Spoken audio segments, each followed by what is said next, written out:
ধৈর্য তো অনেক ধরলাম, কি লাভটা হয়েছে? ধৈর্য তো অনেক ধরলাম, কি আমার উপকার হয়েছে? সহ্য করে কি জীবন যাবে নাকি? আপনার মনে প্রশ্ন যখন আসবে আপনি বুঝে নেবেন এটা আপনার মনের প্রশ্ন নয়, এটা শয়তানের প্রশ্ন আপনার মনের মধ্যে ঢুকাই দিচ্ছে, যেন আপনি অধৈর্য হয়ে আঘাত করে ফেলেন। কারণ মিস্টার শয়তান ভালো করে জানে আল্লাহকে পাওয়াই হচ্ছে বান্দার কাজ, আর আল্লাহকে পাওয়ার জন্য বান্দার যতগুলা কাজ আছে সবচাইতে হাই লেভেলের অন্যতম একটা কাজের নাম হচ্ছে ধৈর্য। তো ধৈর্য দিলে তো আরো আপনাকে কাছে টেনে নিবে, ইতের তো ফেটরার। সেজন্য ও চায় না কেউ ধৈর্য ধরুক, সেজন্য বলে যে বহুত ধৈর্যস্ত আর কি ধরিবি। শয়তানের বলাটাকে আমরা মনে করি আমাদের মনের বলা, এটা আসলে বুঝতে হবে কোনটা আমাদের মনের বলা কোনটা শয়তানের বলা। এবার আপনি শয়তানের কথাটা শুনে ছোট ভাইরে দইলা কলার সাইড দইলা মাইরা দিয়েছেন, নাক একটা ফাটাই দিয়েছেন। কার কথা শুনে? জোরে বলতে হবে, কার কথা শুনে? তাহলে দোষীকে শয়তান, দোষীকে। এবার যখন আপনার হাটহাজারির পুলিশ আসলো, পুলিশ এসে যখন আপনাকে গ্রেফতার করতে চাচ্ছে, আপনি বলবেন যে স্যার আমার কোনো দোষ নাই, উইথের দোষ কার? শয়তানে হবু দাঁড়িয়ে কি জিরে। আমি কি বুঝাতে পারছি? ঠিক একই ক্যারেক্টারটা শয়তান হাসরের ময়দানেও করবে। আমরা যখন বলবো আল্লাহ নামাজ শয়তানে পড়তে দেয় নাই, শয়তান ডাইরেক্ট উল্টে যাবে। আমি কি বুঝাতে পারছি আমার যুবক ভাইদেরকে কথা? ও একটা দোষও নিবে না, ও বলবে যে আল্লাহ ও আমার কথা শুনবে কেন? তুমি না খাওয়া, ও তো তোমার কথা শোনা দরকার ছিল, আমি তো ওরে খাওয়াই না, ও আমার কথা শুনলো কেন? ডাইরেক্ট ফল্টি মারবে। তো যে ফল্টি মারবে তার দলে যাওয়ার কোনো দরকার। সেজন্য মনে রাখবেন যেখানেই আপনার বিপদ আসবে মনে রাখবেন ধৈর্য ধরার নিয়ামত আল্লাহ আপনাকে দিচ্ছে। কেন? আল্লাহ আপনাকে গুনাহ মাফ করাতে চাচ্ছে, আল্লাহ আপনাকে জান্নাত দিতে চাচ্ছে, আল্লাহ আপনাকে কাছে টানতে চাচ্ছে। মনে রাখবেন যাকে রব ভালোবাসে বেশি তাকে কষ্ট দেয় বেশি, যাকে রব ভালোবাসতে চাই বেশি মুসিবতে ফেলে বেশি। আল্লাহ তুমি ভালোবাসলে কষ্ট দাও কেন? তুমি ভালোবাসলে মুসিবত দাও কেন?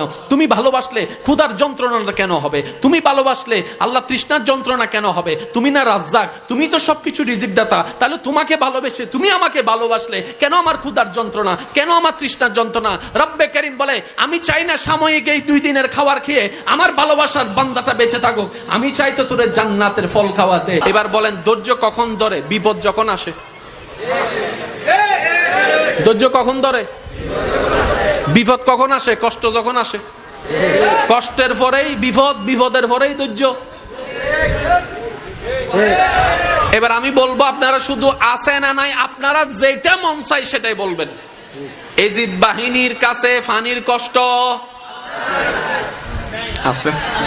মিনাল আমওয়ালি ওয়াল আনফুসি ওয়াস সামারাত ওয়াবাশশিরিস সাবিরিন ওয়াবাশশিরিস সাবিরিন ওয়াবাশশিরিস সাবিরিন আল্লাযিনা ইযা আসাবাতুহুম মুসিবা ক্বালু ইন্না লিল্লাহি ওয়া ইন্না ইলাইহি রাজিউন। আমি রব কার সাথে আছি জানো? যারা ধৈর্য ধরে। ধৈর্য কারা ধরে জানো? যারা কষ্ট পায়। আল্লাহ কিসের কষ্ট? বলে যে পানির কষ্ট, খাবারের কষ্ট, ভয়ের কষ্ট, সম্পদ নষ্টের কষ্ট, জান নষ্টের কষ্ট। এই কষ্ট পাওয়ার পরও আল্লাহ আমি কিভাবে বুঝবো তুমি কার সাথে আছো? বলে যে যাদের ভিতরে দেখবা হাজার কষ্ট আসার পরে আমি আল্লাহর প্রতি কোনো আপত্তি জানা নাই, আফসোস জানা নাই, বিরক্তি দেখায় নাই, কষ্ট দেখায় নাই, প্রতিবারে বলেছে আলহামদুলিল্লাহ আল্লাহ তুমি যা করে খুশি, আমরা সেটা পেয়ে খুশি। বলেন না সুবহানাল্লাহ। রব চায় বান্দা কিছু একটা কর, অল্প করে হইলেও কর, আমার জন্য কর। বুঝে বুঝে বলেন না সুবহানাল্লাহ। বান্দা কিছু একটা কর, অল্প করে হলেও কর, আমাকে খুশি করার জন্য কর। ওই করাটা এমন ভাবে কর যে করাটা দেখে আমি মালিক খুশি হয়ে তোর সারা জীবনের গুনাহকে মাফ করে দিতে পারে। আর আমি যদি মাফ করে দিই তোকে জাহান্নামে নেওয়ার ক্ষমতার কারণে জান্নাত তোর হয়ে যাবে। ওয়াকিয়া সবারই জানা, মুসা নবীর একজন পাপী উম্মত মরণের আগে শুধু কুকুরকে পানি খাওয়াইছে। তো মুসা নবীর উম্মতের জন্য যদি রব এত দয়াবান হয়, আমরা তো আল্লাহর হাবিবুল্লাহ নবীর উম্মত, আমাদের জন্য আল্লাহর দয়া আরো বেশি।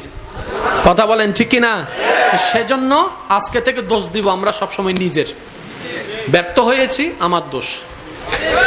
জোরে বলেন না রে ভাই, ব্যর্থ হয়েছি আমার দোষ। লাভ চান না লস চান? একটা আওয়াজ দেন, লাভ চান না লস চান? আল্লাহ আমাদের সবাইকে একটু বুঝার তৌফিক দান করুন। ও আল্লাহ, তোমাকে খুশি করার মতো কোনো আমল এখনো পর্যন্ত আমরা কেউ করতে পারি নাই, কেউ পারি নাই। তো তোমার কাছে একটাই ফরিয়াদ, মওলা আমাদের উপর তুমি নারাজ হইও না, আমাদেরকে তুমি ফেলে দিও না। আমরা তোমার বান্দা মওলা, তোমার বান্দা। আল্লাহ যতই ভুল করি তোমারই তো বান্দা। তুমি ফেলে দিলে তো কোথাও যাওয়ার আর ঠাঁই নাই আমাদের।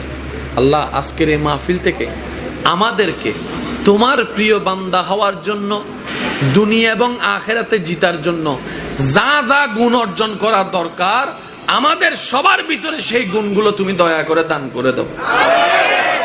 আমিনের আওয়াজ আরেকটু বড় হলে সুন্দর হতো। আল্লাহ তোমার প্রিয় বান্দা হিসেবে আমাদেরকে কবুল করে নাও। তোমার নবীর প্রিয় উম্মত হয়ে কবরে যাওয়া